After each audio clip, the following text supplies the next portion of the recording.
Friends, welcome back to my channel पैसे की बात। फ्रेंड्स, आज हम जो स्टॉक डिस्कस करने वाले हैं वो स्टॉक जो है उसका नाम है इन्वेंचरस नॉलेज सॉल्यूशंस लिमिटेड। अब आप लोग सोच रहे होंगे कि मैंने ये स्टॉक क्यों चुना है। फ्रेंड्स, हमारे चैनल का पर्पस कोई भी स्टॉक रिकमेंडेशन देना नहीं है, ना ही कोई जो हमारे व्यूवर्स हैं उनके माइंड में कोई बायस बनाना है कि ये स्टॉक लेना है कि क्या करना है। हम क्या करते हैं, हम डिफरेंट डिफरेंट सेक्टर के स्टॉक्स लेते हैं और उनका बिजनेस मॉडल एनालाइज करने की कोशिश करते हैं कि क्या ठीक है और क्या गलत उसमें, और कैसे क्या वो स्टॉक का जो रिटर्न है वो इन फ्यूचर क्या वो अपनी अर्निंग्स के हिसाब से उस स्टॉक प्राइस को जस्टिफाई कर रहा है जो अभी उसका करंट चल रहा है, और फ्यूचर में उसका क्या ग्रोथ से स्टॉक प्राइस हो सकता है। तो अगर आप इस कंपनी को देखेंगे तो पहले तो ये company US health care systems में डील करती है।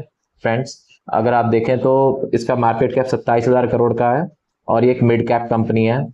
तो ये कंपनी बेसिकली करती क्या है कि वहाँ के जो भी डॉक्टर्स हैं यूएस में या हॉस्पिटल चेन्स हैं, जो भी उनको डे टू डे डॉक्टर्स की उनको अपनी जो भी डॉक्यूमेंटेशन करनी होती है उसमें ये पूरा प्लेटफॉर्म प्रोवाइड कराते हैं कि पेशेंट का इंट्रोडक्टरी मीटिंग से लेके जो एक बार पहले सबसे पहले दिखाना जाएगा टू द पोस्ट, जो भी उसकी मेडिसिन हुई, जो भी हुआ वो सारा डिटेल उसमें यही कंपनी अपने सॉफ्टवेयर के थ्रू हैंडल करती है, ताकि डॉक्टर्स जो हैं उनके लिए ये काम आसान हो, उनको ज़्यादा ढूंढना ना पड़े डॉक्यूमेंटेशन एक एक पीडीएफ फाइल खोल के। वो डायरेक्ट इसमें देख के अपना सॉफ्टवेयर से देख के पूरा एक जो अपना मेन ध्यान है वो इस चीज़ों में लगा पाए अपने पेशेंट के ऊपर, ना कि डॉक्यूमेंटेशन के ऊपर। तो ये इंडस्ट्री ऑलमोस्ट आप देखेंगे 8% से तो ग्रो कर ही रही है, और जो इसकी आउटसोर्सिंग हो रही है, जो काम आउटसोर्स किया जा रहा है हॉस्पिटल्स, यूएस हॉस्पिटल्स के द्वारा, वो 12% तक एनुअली ग्रो कर रहा है। तो अगर मैं इसका मार्केट कैप देखूं दोस्तों, तो इसका मार्केट कैप 27,000 करोड़ का है, जो छोटा ही है, इतना कोई खास है नहीं। एंटरप्राइज वैल्यू इसकी 27,940 करोड़ की है। तो यानी कि कंपनी पे थोड़ी बहुत उधारी है, लेकिन ज़्यादा नहीं है, तो ये एक अच्छी बात है। इसके अलावा अगर आप देखेंगे तो कंपनी का जो बिजनेस मॉडल है वो काफ़ी सही है, क्योंकि ये एक आईटी कंपनी की तरह ही काम कर रही है, और इन्होंने एआई टेक्नोलॉजी को भी अडॉप्ट करना शुरू किया है अपने प्लेटफॉर्म पे।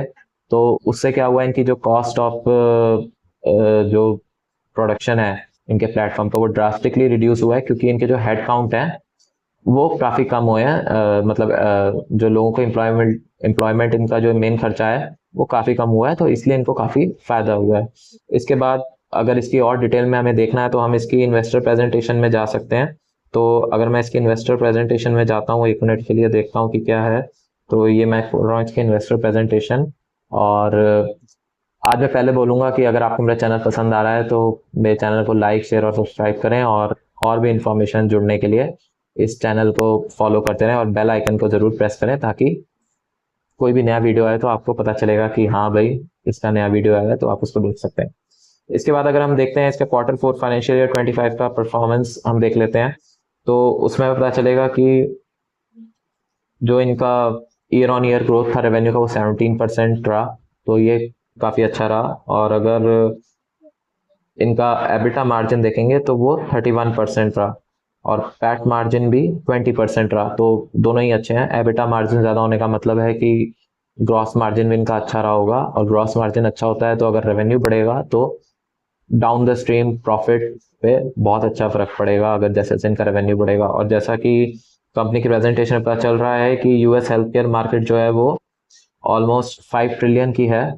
तो ये काफ़ी पॉजिटिव बात है कि इतनी बड़ी मार्केट है। और तो जो इनकी टोटल एड्रेसेबल मार्केट है फ्रेंड्स, वो 222 बिलियन डॉलर्स की है, जिसमें सिर्फ अभी तक 34 बिलियंस का एक्सपोजर हुआ है। तो आप देख सकते हैं ऑलमोस्ट 8 टाइम्स इसका अभी भी मार्केट एक्सपेंशन हो सकता है, अगर कंडीशन फेवरेबल रही तो। इसके बाद अगर हम देखते हैं तो इनका, मैंने जैसे आपको बता ही दिया एबिटा मार्जिन और पैट मार्जिन के बारे में। तो 68% इनका एबिटा मार्जिन ग्रो किया है ईयर ऑन ईयर, और 133% इनका पैट मार्जिन ग्रो किया है ईयर ऑन ईयर। इसके अलावा अगर आप देखेंगे तो इनका जो आर है, जो बहुत इंपॉर्टेंट फैक्टर होता है, अगर आप वो देखेंगे तो Q4 फाइनेंशियल ईयर 25 में इनका 33% ROE रहा, तो अच्छा बिजनेस चला रहे हैं ये लोग। और अगर आप देखेंगे इनका EPS जो ग्रोथ हुआ है वो ईयर ऑन ईयर इनका 131.5% से ग्रोथ हुआ है, तो बहुत ही अच्छी बात है ये। तो ये सब बातें इसके मेन मेन फैक्टर्स हो गए फंडामेंटल कि क्या क्या इसमें देखना चाहिए और क्या क्या नहीं। अब इसमें लिमिटेशंस क्या आती हैं दोस्तों? अगर आप लिमिटेशंस देखेंगे तो एक तो लिमिटेशन ये है कि ये कंपनी अमेरिका में डील करते हैं, इनका मैक्सिमम रेवेन्यू अमेरिका से आता है। तो अगर अमेरिका में कोई भी प्रॉब्लम आएगी यू हेल्थ केयर सिस्टम में, तो इनको प्रॉब्लम होगी। जैसे कि अभी ट्रम्प ने मेडिकेड जो पॉलिसी है वहाँ की यूएस की, उसमें कुछ कटौतियाँ करी हैं, तो जो इनकी कॉन्फ्रेंस कॉल हुई थी उसमें पूछा गया कि उससे क्या इम्पैक्ट होगा, तो इन्होंने कहा उससे हमें कोई खास इम्पैक्ट है नहीं, क्योंकि जो मेडिकेड का जो हमारा रेवेन्यू आता है वो हमारा less than 8% है, तो ये तो कुछ भी नहीं है उनके लिए। तो कह रहे थे कि इससे हमें ज़्यादा फर्क पड़ेगा नहीं, तो ये बात देखने वाली है। लेकिन अगर आगे आगे कोई और पॉलिसीज में भी चेंज आता है यूएस मेडिकल की, तो इस कंपनी को डेफिनेटली कुछ प्रॉब्लम होगी। इसके अलावा अगर हम पूरे फाइनेंशियल ईयर 25 की बात कर लेते हैं दोस्तों, तो देखते हैं कि फाइनेंशियल 25 में जो ROE रहा वो 27.2% का रहा, तो अच्छा रहा। लेकिन फाइनेंशियल ईयर 24 में जो था ये 32% का था। तो ROE ईयर ऑन ईयर जो पूरे फाइनेंशियल ईयर का कम इसलिए हुआ है क्योंकि इन्होंने एक एक्विजिशन किया था कंपनी का, उसको इन्होंने उसमें जो है पैसा खर्चा था। दूसरा, उसको भी इन्होंने ऑप्टिमाइज करा है, तो इसलिए थोड़ा सा ROE कम आ रहा है।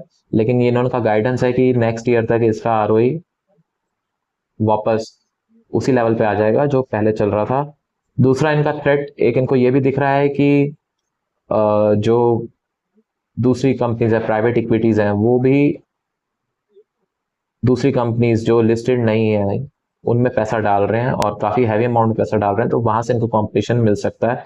तो रेवेन्यू ग्रोथ पे इन्होंने कोई गाइडेंस नहीं दी है, ना EPS ग्रोथ पे कोई गाइडेंस दी है, ना एबिटा ग्रोथ पे कोई गाइडेंस दी है। तो क्योंकि इनके जो फाउंडर हैं वो ये कह रहे हैं कि अभी भी कंपनी जो है, अभी भी जो इंडस्ट्री है वो बहुत ही प्री मैच्योर स्टेज में है, तो अभी कोई गाइडेंस देना पॉसिबल नहीं होगा।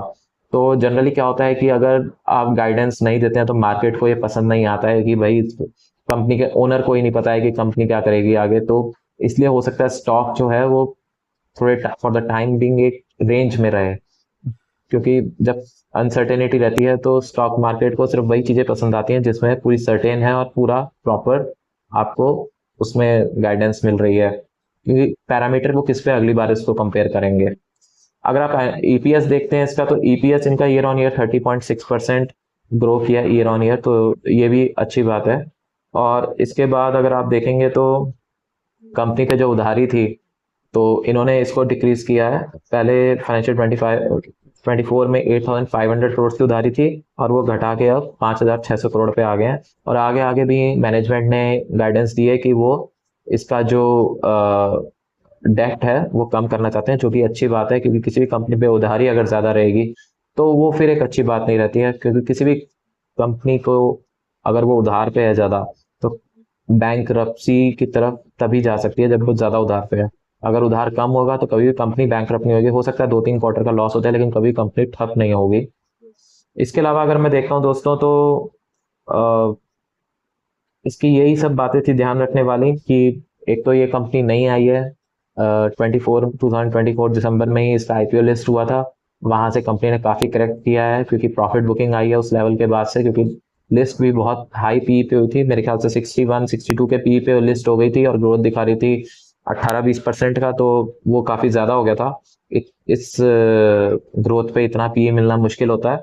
और अगर आप देखेंगे तो अभी जो कंपनी का पी है वो घट के 55 हो गया है, तो 7-8% का तो डाउन हुआ है कम से कम पी। अभी भी इस कंपनी में हो सकता है कंसोलिडेशन हो और अर्निंग्स जब तक कैचअप नहीं करती तब तक स्टॉक भागे ना। लेकिन आपको ये बात देखने वाली है कि इसमें जो अपॉर्चुनिटी है स्टॉक में, वो कम से कम मार्केट में ही कम से कम देखेंगे तो आप 10 to 12 टाइम्स है।